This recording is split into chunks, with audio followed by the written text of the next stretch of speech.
Hello, guys. Welcome to Indiana Sports Connection. I am your residential anchor, Aaron. So we got new players on the team. Thank you so much for joining me today. We're just going to talk briefly.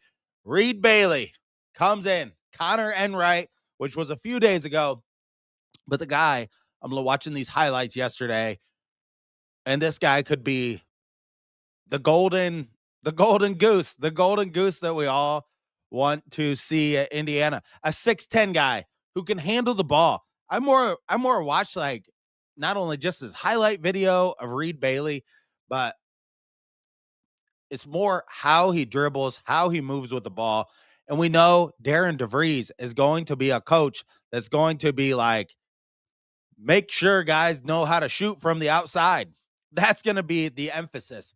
I have to get it out of my brain. And there's so much like about Mike Woodson that I realize it's torched my brain from the inside. Like last year when we're getting this guy and that guy, it's like, okay, how's this guy going to operate within Mike Woodson's system? I got to take all that stuff and throw it right out the window. Cause like this dude's coming in 6'10", looks like he can really dribble the ball, really can handle the ball. He's got a decent shot, but that's where I think you're going to have to be able to shoot to play on this Indiana team with DeVries as the coach, where you did not have to be able to shoot to play for Mike Woodson. I mean, you could just step in and take long 2-pointers and then bam, as like next thing you know. Yeah, thank you guys for joining me. It's Monday afternoons. It is just killer for me. And I have the contest winner also on the show today. And we're going to take a look at Bailey's. I miss the beard too. I'm going to tell you, it takes about a couple of weeks because every day I walk into the bathroom and I'm like I'm just like so used to looking at it day after day after day. It's like, yeah, I totally miss it. But if you live in Huntertown, Indiana, been doing this all morning, and you want your grass mowed, call Grassmasters, 863-397-3518. I do have some openings, and I'm over in Whisper Rock in a bunch of the neighborhoods that's like right around me right here in Huntertown, which is growing crazy. See, that's my other channel, Nickel Stacker, is I had a channel called Ginger Stash Golf Company where I just had a mustache. If you check it out, nobody ever watched that channel. I got some videos on there about golf courses in Michigan and in Indiana. But let's get into, you hit the subscribe button, you hit that thumbs up button. Also, I got to send a thing right here to myself so that I remember to send this. The contest winner will be revealed on this show. And yeah, I just want to make sure I get his thing up here so we can talk about it. But Reed Bailey. All right, here we go. This dude averaged 19.3 points per game, shot 47.9 field goal percentage, 6.2 rebounds. Some of these are super tiny. I can't exactly see them. He shot 48.4 on 2-pointers, shot 42.4 on 3-pointers. I mean, he was not a high volume shooter, but he shot a pretty good percentage. And going to a team, I don't know, like Davidson, I saw many people saying this about the guy on, which I don't know Davidson school that well. I apologize, but as Davidson school and his assist rate is the other thing, 3.9. He is a really good passer out of the post. This guy, it makes me so happy that Malik Renew is gone. Just watching this guy like dribble the ball down into the post. He has much better dribbling skills. And I was watching a podcast. I thought about making a full episode about it, and I just didn't have time because Tom Crean was on with the Hoosier Hysterics, and they did a long podcast about everything you're looking for in players coming into college and everything like that. And he named off all these skills that he really looks for in guards and big guys, the crab dribble, like all these different like dribbling skills. And Indiana just did not have that. Malik Renew and all of our guys, Umar Ballo, a lot of our guys had to be completely set up. Even Luke Goody was not a real athletic guy to be out there on the court, or Mbako. I mean, how many drives did Mbako just have where he got kind of like crushed around the rim and was not able to finish? Like, we're gonna have a totally new style. I gotta get the Mike Woodson like stuff out of my brain, because so many times, like this guy coming in, we have the right to be really excited about what this guy's gonna do. Yeah, so now we got BAILY, Sicily, Tucker, maybe Goody, and Connor Enright. He's the other guy. We got if and we do have the whitest team. I've seen a lot of people making that joke. We have, our team is beyond the pale right now. So it's going to be a lot of threes. Let's see, we're here. There are still 3 Purdue B team players in the portal waiting for Coach D plus to proposition them. Yeah, a lot of people going different places. We saw Miles Rice went to Maryland, and Cam Heidi went to Texas, I believe. Heidi was a guy I thought, and he's not a great shooter from the outside, but I always thought he had a lot of potential. Just his athleticism. I mean, he had that great dunk in the national championship game, but either way, he's not here. Now, one thing, I don't think like starting spots for Indiana are even like close to being filled. I don't think Connor Enright is like gonna be the point guard on Indiana, like that there's no chance of somebody else coming in that's gonna beat him out. Um, yeah, we'll just see. I don't know. I mean, we're all kind of like seeing how he builds a team from the beginning. Like, I don't think he tells people or lets people know like this is where we see you in a role. You have a chance to develop. Now, Connor Enright, he knows him as a player from, he coached him before or he coached against him. There are so many of these players in the like MVC that, and I know, and I can't even think of his name now, that went to, he ended up going to Louisville, but Ryan Conwell. So, but DeVries he knows Connor Enright. So he probably has a pretty distinct, like, knowing whether or not how he's going to be able to fit in, or he might be a guy that's just fine coming off the bench. Maybe he doesn't really care about that. He wants to be around DeVries. Yeah, I mean, it's just, oh yeah, David Jackson, and he is 50 years old today. The 7th, and that happy National Championship Day to everybody, because the games over the weekend, I know a lot of people complained about Cinderellas and this and that. The games were absolutely amazing. The more I watch these games, and I know a lot of Hoosier fans really dislike Kelvin Sampson, but the more I watch him and his Houston team, I think they deserve to win it as much as anybody. The way he went there, the way he built a team out of the A10 to win the Big 12 2 years in a row.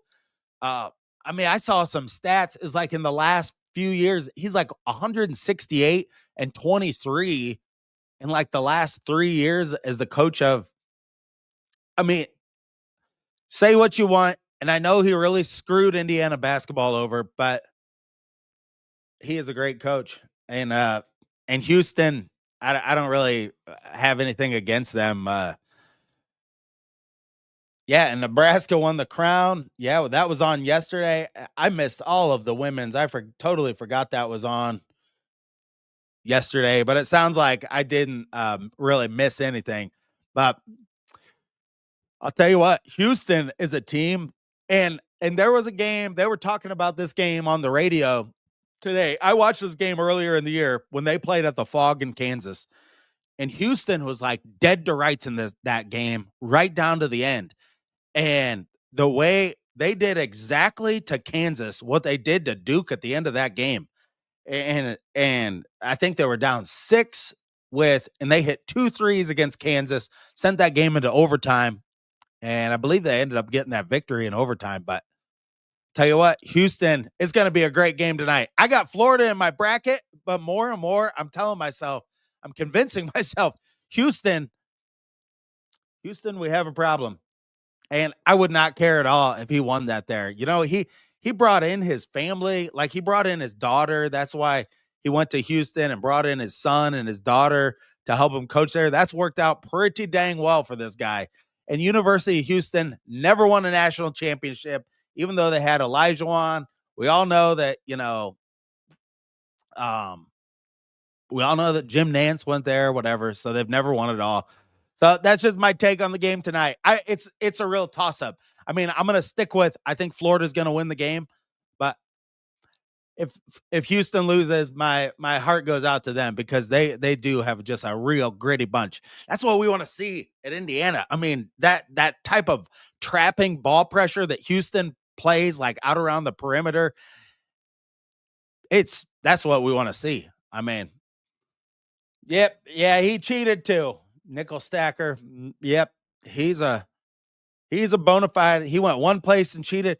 He said this, Kelvin Sampson. I heard him say this on the radio one time or in an interview that he just thought those rules were some of the stupidest rules out there.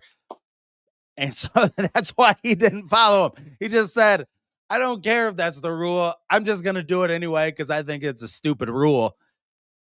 And that's practically, I mean, that's what he did at Oklahoma and that's what he did at Indiana. And then the next year, that wasn't a rule anymore. So, but this dude, Reed Bailey, he is, I think he's going to help the Hoosiers out in a big way. And I think we have a lot to be excited for bringing in this 6'10" guy. Just, I can't wait without, really seeing it, without watching how he's going to bring this all together. I've watched a ton of West Virginia games and their screen. If you notice, like, well, all the teams, like most all of their screening is around the perimeter to get guys open for shots or drives off of a screen that comes off of the perimeter.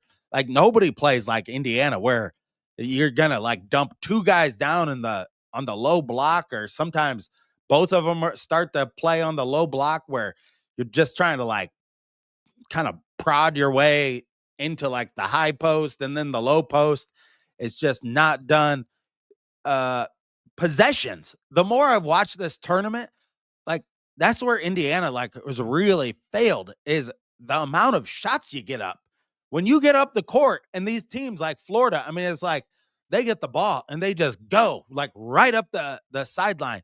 When you get the ball up the court and you shoot it in the first 12 seconds of the shot clock, you inevitably get a lot more shots off. So you're able to take more 3-pointers, take more 2-pointers. You get more of everything because it's just about the rebounding.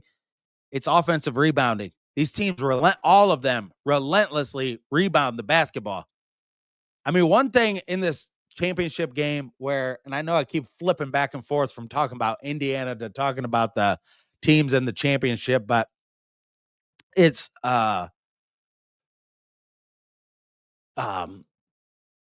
and I completely forgot what my point is. Let's go to this. I got the contest winner now.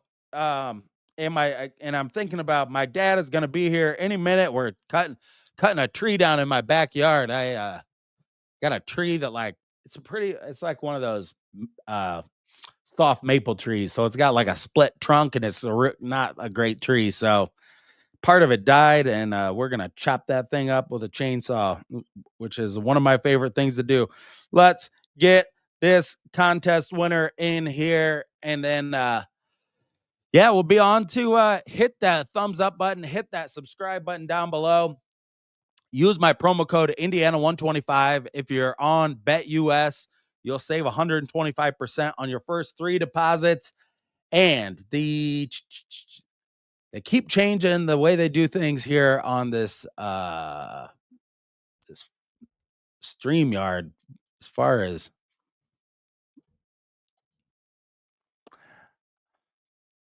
all right, Mr. M.L. Yarber. Go IU.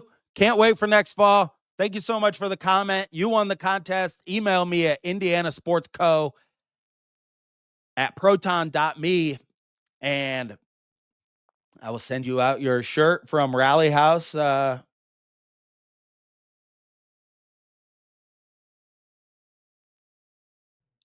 Yeah, they did. StreamYard, they improved the presentation. You used to not be able to show an image file on here, and now you can show an image file, which is really nice because I don't have to like have videos or PDF files or anything like that. But I think Indiana is off to a great start. I mean, Connor Enright, I know I heard a lot of people saying, well, he's not that great of a shooter from the outside and all these other things. He is a great facilitator. I watched a lot of this guy has just basketball game. Even as far as like think about who you're if you want to put together a good team, you got to have a good B team to play against your A team. And if this guy is going to be the backup point guard, because I don't see Indiana still has some big fish to fry out there. And I don't mean like going after the five-star talents or going after all of these other, but they still have a lot of players to bring in onto this team. So just having these first few, I've heard a few people say, well, it's gonna be Goody and these guys. No, like all that could totally change in the next month. Because if we get this guy or we get that guy, there could be some guys playing in this game tonight that go into the transfer portal. That's how crazy it is. So, and I don't know if Elijah Martin is a senior or not, but that guy made some magnificent plays in the game.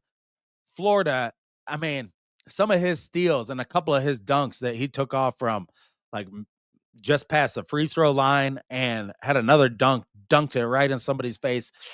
Boy, I'd love to see athletic guy like that on Indiana.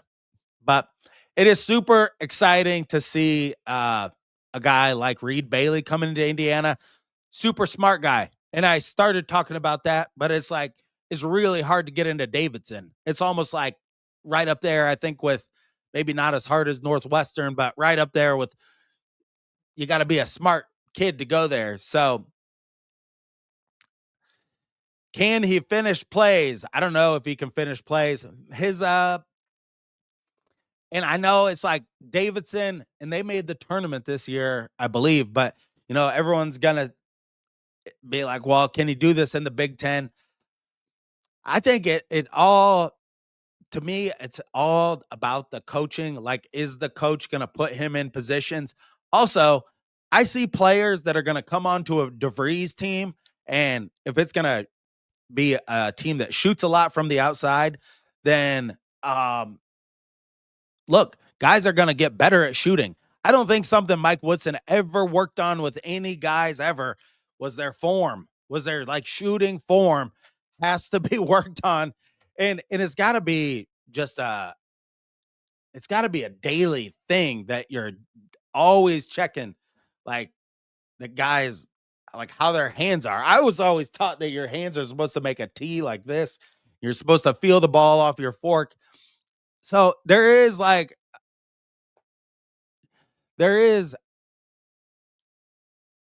lot more that goes into it than what's been going into it when Mike Woodson was here. So I definitely think like a player like this, where if this guy was coming into the team and Woodson was going to be the coach next year, I'd go, nah, he's not going to help at all because it's like he's just not a player that's going to be able to play like uh, only in the low post all the time because he has other skills. He can dribble the ball from the outside and different things like that.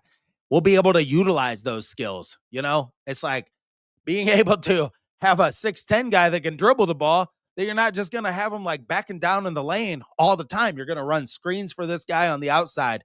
You can tell he can really drive and really handles the ball really well for his size. So love these two additions to Indiana. And look, there's a dead period coming up in the transfer portal, and I don't know exactly when it is, but it's coming up. There's a period of like 4 or 5 days where you can't really contact people. I think after that dead period, and then that will give Darian Devries and his staff just a little bit of time to take a breath and to take a look at some of these other guys. You don't want to jump at any of these players. You don't want to get a guy, you don't want to hire a guy or bring a guy in that you're just like, okay, like, I'm really worn down from interviewing people today. I've interviewed like 10 different people. I'm just going to like bring this guy. You just can't do that. You're looking for 8 guys that are really, really going to play for each other, going to play unselfish basketball, are going to, do the things that are going to make a team really, really good. And so it's worth it to take that extra time. So don't get I heard IU has $10 million to spend. I don't know why, if that's a real number for the year, but I also heard that Josh Dix wanted $3 million. So I wouldn't have given him $1 million as far as I'm concerned. But it's like we got more and more guys coming in. It's gonna be happening in the next couple weeks. But remember, it's like I was looking like Michigan, they didn't have their team together till April 20th. And really about mid-April to mid to late April, that's when most guys were getting like their entire teams together last year. But um we're gonna see how it's all going to pan out here in the coming weeks. I cannot wait. Um Hey Brian, how's it going? Thank you for joining me. But that's all I have for you today. Thank you so much for joining me. Maybe a video coming tomorrow, an edited video with Hillbilly Monkey in it and everybody like that. But my dad is here. We're going to chop this tree down. So thank you for joining me today. Until next time, stay classy out there, Hoosier fans.